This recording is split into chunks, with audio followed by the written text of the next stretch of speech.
The relentless rain soaks through my winter jacket as I stare down at the empty street, every other option for shelter exhausted. True comfort is fleeting. Like spotting a taxi, you see it, hope it stops. And even then, it's only temporary and comes at a cost. I struggle up a rusty ladder, my right arm barely cooperating due to old fractures. The icy sheets of rain lash down, seeping through my jeans and the thick socks I've paired with my Crocs. The rooftop of this apartment building should offer some respite. A bench and overhang might shield me from the freezing downpour.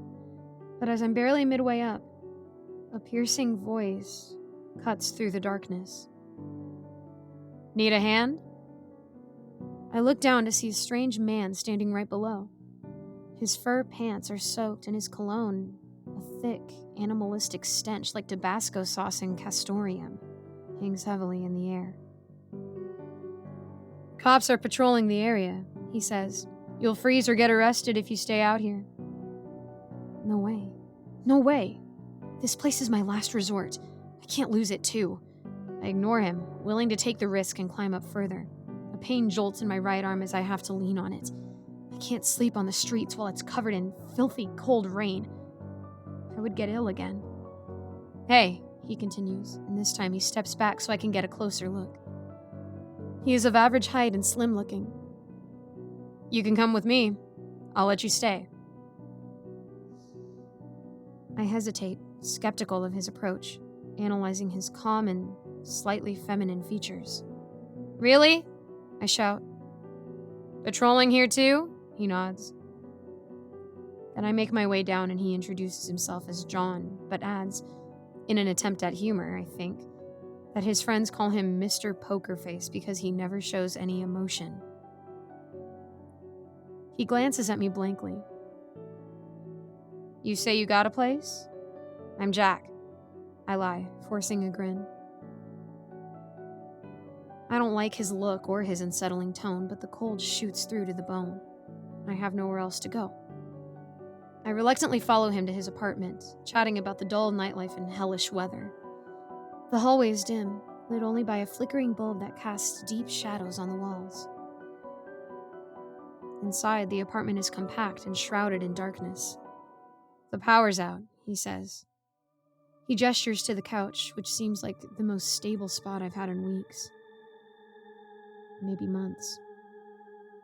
He hands me a glass of water, but I avoid drinking it because, despite his outward friendliness, he feels a bit off. Even if he does a nice thing, you never know.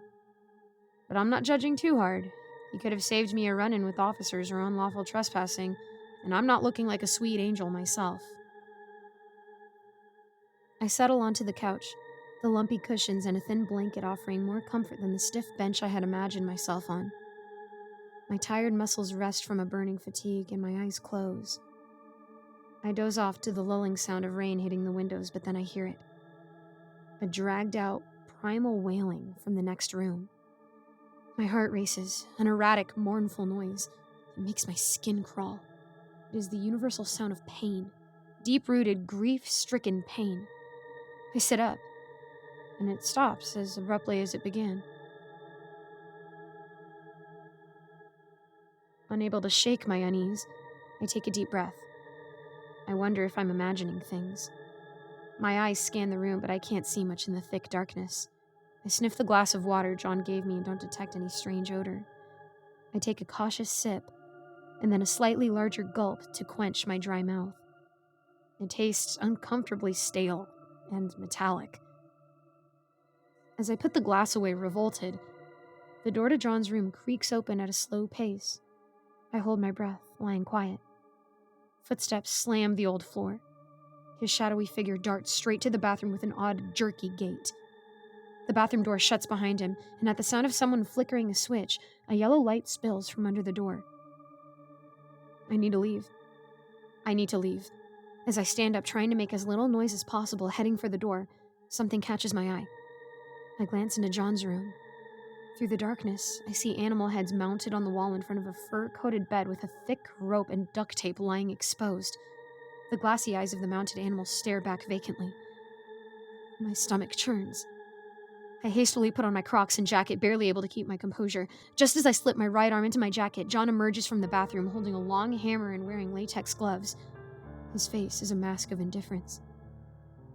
"You stay right there," he says in a chilling monotone. "I won't kill you." I'm paralyzed, caught between the grotesque room and my escape. My mind races, my feet are frozen. But I have to get to the door, right? John adds, "I have more faces. You know, I'll show you my collection of human heads."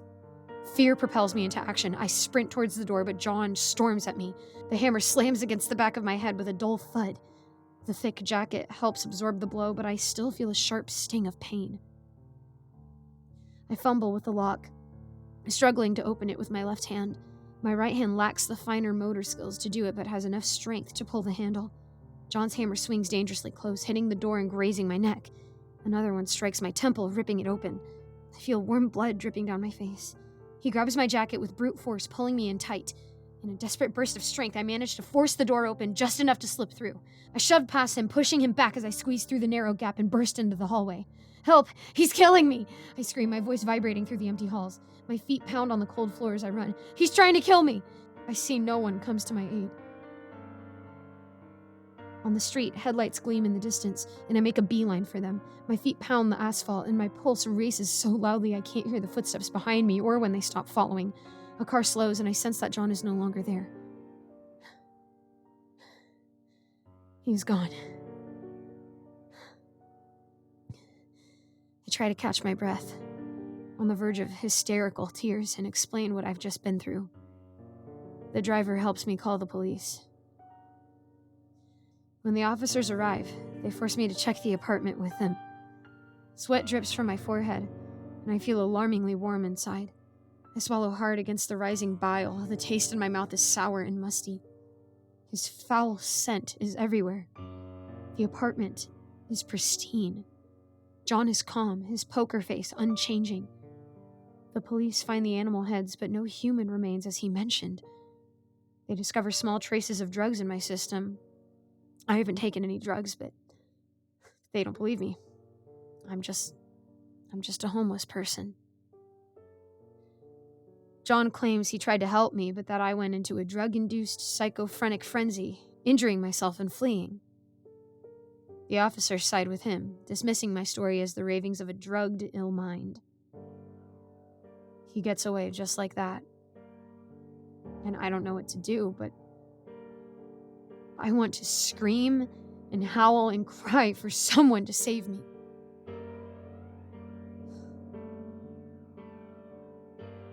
After my wounds are treated at the hospital, the driver takes me to the other side of town, and my fears deepen. Every shadow, every stranger feels like a lurking monster, preying with their forceful strength and killer instinct about to jump at me. The city feels colder, more isolated. My fear of John, Mr. Pokerface, will haunt me for as long as these streets carry my echoing footsteps. I don't know if he will hunt me for now, but I can't shake the feeling that my safety lies in the hands of no one.